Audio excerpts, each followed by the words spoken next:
Hi, I'm Jim Walker. Today we're out in the shop at our Yaskawa robot where we just got finished installing our AccuFast II laser touch sensing. And so here we've got a demo with just 4 laser touches. I can find the location and orientation of this part. Laser touch sensing is beneficial because you don't have to use the wire. With traditional wire touch sensing, there's a voltage induced on the wire, and that wire touches the part. When that voltage goes to 0, the robot knows it's touched. Some of the disadvantages are, if when the contact is made, the electrical conductivity is not there, the wire may bend and your touch may be inaccurate.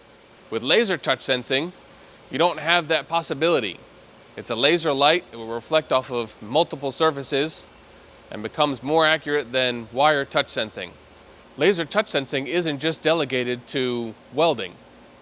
It's not dependent on electrical conductivity, so it could be used for sanding, pick and place, adhesive application. So now we've seen the robot find the part in this orientation, we'll just put it in some other random orientation. Start the robot over again, and it will locate the part, location, and orientation. In reality, laser touch sensing doesn't have to just be for welding.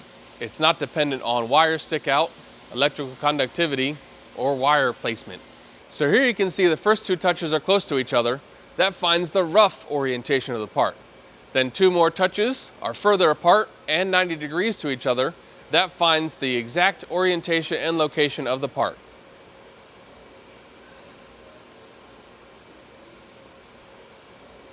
ARC Specialties thrives on problems. Send us yours.